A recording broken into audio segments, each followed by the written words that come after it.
கர்த்தருடைய பரிசுத்த நாமம் மகிமைப்படுவதாக. இன்று நம்முடைய தியானத்திற்காக நாம் வாசிப்போம் அப்போஸ்தலர் நடபடிகள் 16வது அதிகாரம் 23வது வசனம். அப்போஸ்தலர் 16:23. அவர்களை அநேக அடி அடித்த பின்பு சிறைச்சாலையிலே வைத்து அவர்களை பத்திரமாய் காக்கும்படி சிறைச்சாலைக்காரனுக்கு கட்டளையிட்டார்கள்.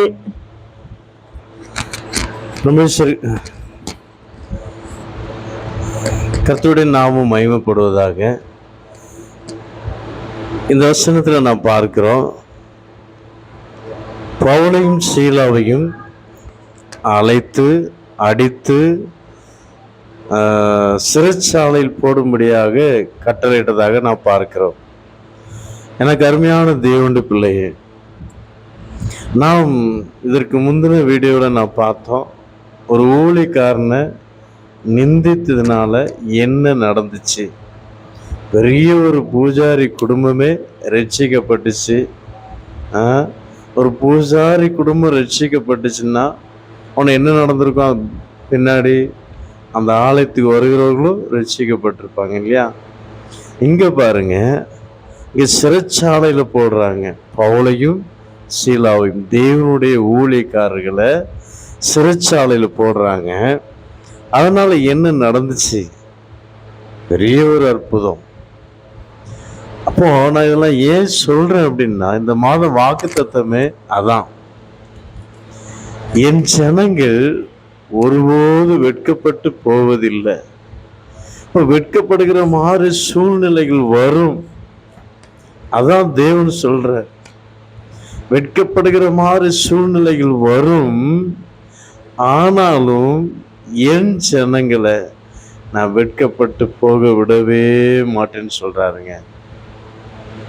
எனக்கு அருமையான தேவனுடைய பிள்ளை, ஒருவேளை நீங்கள் கூட ஒருவேளை காரணமில்லாமல் சிறைச்சாலையில் இருக்கலாம்.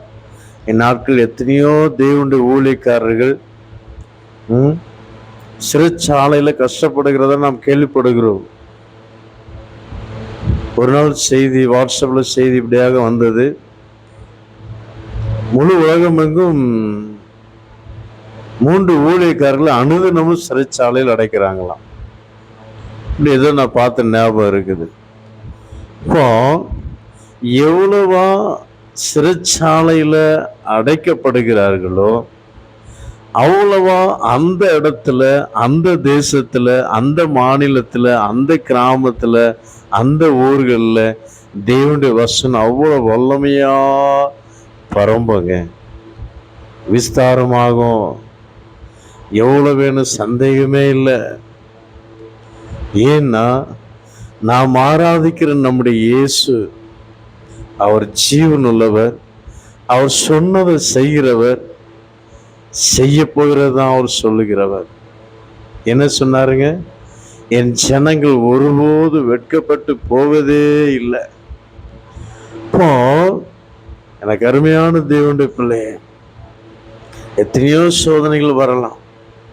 ஒருவேளை நீங்கள் ஊழியக்காரர்களா அல்லாமல் இருக்கலாம், ஒருவேளை நீங்கள் விசுவாசியா இருக்கலாம், ஒருவேளை நீங்கள் இயேசுவை அறியாதவர்களாக கூட காரணமல்லாமல் என்னை சிறையில் அடைத்து விட்டார்களே என்று நீங்கள் வேதனையோடு இருக்கலாம்.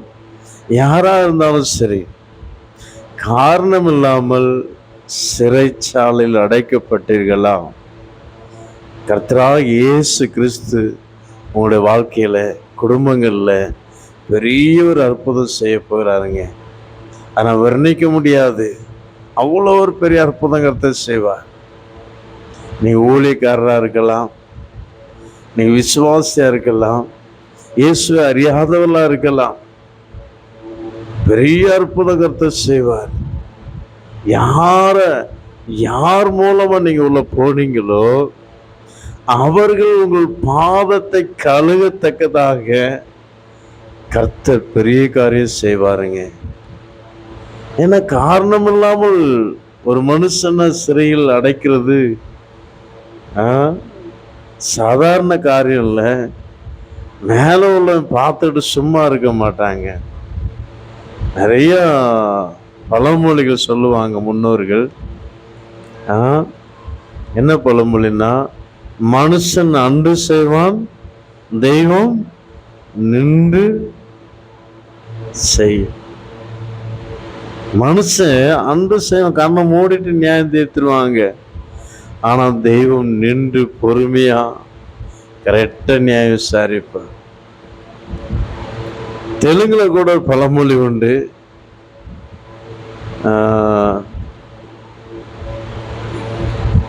எப்படின்னா, சின்னவனை நீ கொட்டுனா பையனவாடு நின்று கொடுத்தாடு, மேல உள்ளவர் ஒண்ணு கொட்டுவார். ஜாக்கிரதை. ஆனா எனக்கு அருமையான தேவனுடைய பிள்ளை, யாருமே காரணம் இல்லாமல் சிறைச்சாலைக்கு அனுப்பணும், அப்படி துன்பப்படுத்தணும், இப்படி துன்பப்படுத்தணும் என்று யாருமே நீங்க சிந்திக்கவும் சிந்திக்காதீங்க. ஒருவேளை நீங்க உண்மையாகவே சிறைச்சாலையில் இருக்கலாம், ஒருவேளை நீங்கள் உண்மையாகவே சிறைச்சாலையின் அனுபவத்தில் நீங்கள் குடும்பத்திலே இருக்கலாம் இல்லையா? சிலர் ஊழியக்காரங்க சொல்றாங்க, எங்கேயுமே ஊழியம் இல்லை, அடைப்பட்டு இருக்கிறோம், ஊழியம் செய்ய முடியல, கிராமங்கள் இருக்கு, அப்படி கட்டப்பட்ட நிலவரத்தில் நாங்க காணப்படுறோம், ஒண்ணுமே புரியல, அப்படி வீட்டுக்குள்ளே அடப்பட்டு இருக்கிற மாதிரி நாங்கள் உணர்கிறோம் என்று அநேக தேவனுடைய ஊழியக்காரர்கள் சொல்லுகிறதை நாம் கேட்டிருக்கிறோம். நானும் கூட இப்ப பாருங்க, நாகர்கோயில்ல இருக்கும்போது ஃபுல் பிஸியா தான் இருப்பேன். நான் என்னைத்தானே பிஸியா ஆக்கி கொள்வேன். எங்க போனாலும் ஊழியம் செய்யலாம். ஏதாவது ஏன்னா உங்களுக்கு தெரியும், கன்னியாகுமரி மாவட்டம் ஓரளவு நம்ம ஃப்ரீயா ஊழியம் செய்யலாம். ஆனா மற்ற மாவட்டங்கள்ல நான் ஃப்ரீயா ஊழியம் செய்ய முடியாத சூழ்நிலையில் அநேக ஊழியக்காரர்கள் இருக்கிறார்கள். வீட்டுக்குள்ளே சிறையின் அனுபவத்தை அனுபவித்துக் கொண்டிருக்கிறார்கள். எனக்கு அருமையான தேவனுடைய பிள்ளை,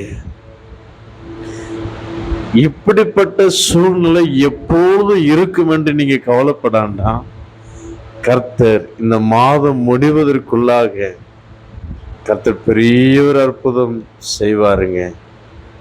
அததான் பரிசுத்த பவுலுடைய வாழ்க்கையிலும் சீலாவுடைய வாழ்க்கையிலும் நடந்த ஒரு சம்பவம். நாம் அதே அதிகாரத்துல கீழே வாசிக்கும் போது 30ஆம் வசனத்துல வாசிக்கும் போது நமக்கு தெரியும். ஆனா 33ஆம் வசனம் 33, 34. மேலும் ராத்திரியில் அந்நேரத்திலே தானே அவன் அவர்களை அழைத்து கொண்டு போய் அவர்களுடைய காயங்களை கழுவினான். அவனும் அவனுடையவர்கள் அனைவரும் உடனே ஞானஸ்நானம் பெற்றார்கள். பின்பு அவன் அவர்களை தன் வீட்டிற்கு கூட்டிக் கொண்டு போய் அவர்களுக்கு போஜனம் கொடுத்து தன் வீட்டார் அனைவரோடும் கூட தேவனிடத்தில் விசுவாசம் உள்ளவனாகி மனமகிழ்ச்சியாயிருந்தான். ஆமென், ஹல்லேலூயா. பாருங்க, இதுல என்ன சம்பவம் நடக்குது?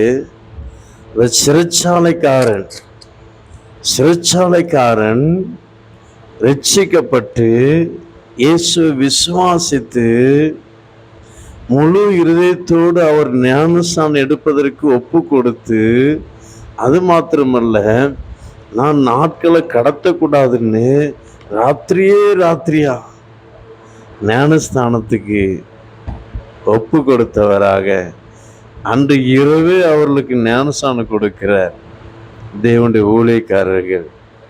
எனக்கு அருமையான தேவனுடைய பிள்ளையே, அது மாத்திரமல்ல, சந்தோஷமா குடும்பமா மனமகிழ்ச்சியா கர்த்தருடைய வசனத்தை கேட்க ஆரம்பிச்சாங்க.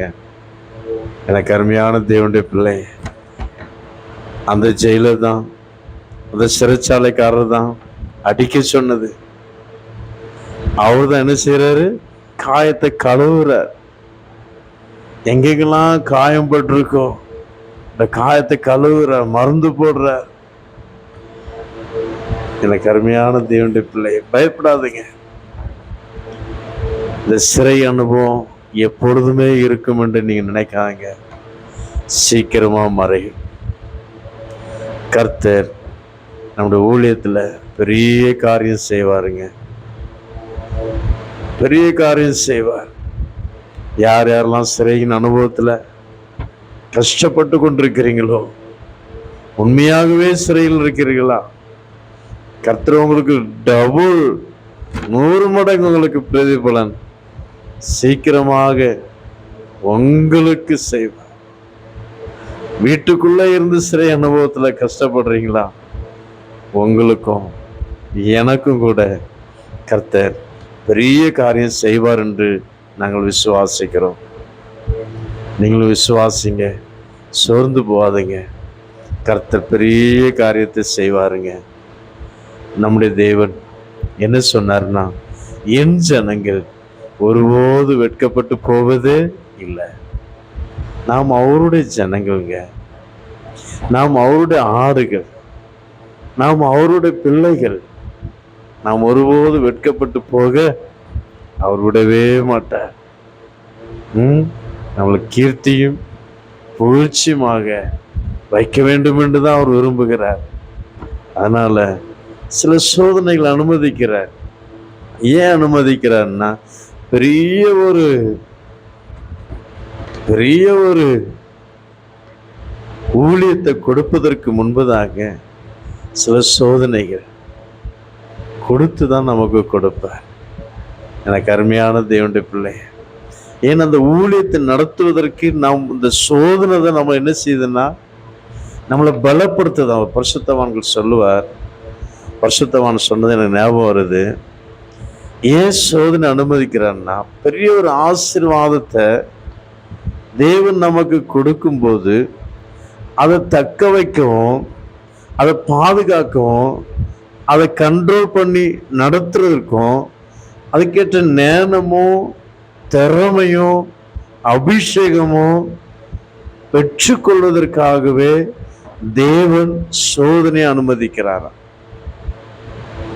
எனக்கு அருமையான தேவனுடைய பிள்ளை, அதனால சோர்ந்து போகாதீங்க. கர்த்தர் பெரிய காரியத்தை செய்வார். நாம் இப்பொழுது ஃப்ரீயா இருக்கிறோம், நேரம் இருக்கு. வேத வசனத்தை வாசிப்போம், ஜெபம் பண்ணுவோம். கர்த்தர் பெரிய காரியத்தை செய்வாருங்க. நம்ம பெரிய ஒரு ஊழியம் நமக்காக வச்சிருக்கிற அந்த ஊழியத்தை செய்வதற்காக இப்பொழுது நம்மளை என்ன செய்யறாருன்னா பயன்படுத்துகிறார், பண்படுத்துகிறார், உருவாக்குறார். எனக்கு அருமையான தேவனுடைய பிள்ளை, அவர் நம்மை பண்படுத்தும் போது, உருவாக்கும் போது, ஒரு பானை உருவாக்க நினைச்சுவாருங்க. தெரியும், குயவனுடைய ஸ்டோரி எசேக்கியா தீர்க்கதரிசி புஸ்தகத்தில் எழுதப்பட்டிருக்கு இல்லையா? நல்லா குத்துவார், களிமண்ணை உடைச்சி நல்லா குத்தி மிதிச்சு இல்லையா, பின்ன அதில் சக்கரத்தில் வச்சு சுத்து அதெல்லாம் வர்ணிக்கும் போது நேரம் இல்லை, நமக்கு தெரியும். அவ்வளோ வேதனையான காரிய அனுபவம். ஆனால் எஜமானுக்கு பிரியமான ஒரு பாத்திரமாக அவர் வணைந்து கொள்ளும் போது அநேகரத சந்தோஷமாக அதை வாங்கும்படியாக மார்க்கெட்டில் கூடுற ஜனங்களை நான் பார்க்குறேன் இல்லையா? அதே போல் உங்களையும் எங்களையும் அநேக ஜனங்கள் விரும்புகிற விதமாக கர்த்தர் நிச்சயமாக பயன்படுத்துவார். சோர்ந்து போகாதீங்க, தைரியமாக இருங்க. நாம் ஒருபோது வெட்கப்பட்டு போவதில்லை. கர்த்தர் நம்மை ஆசீர்வதிப்பாராக. ஆமென்.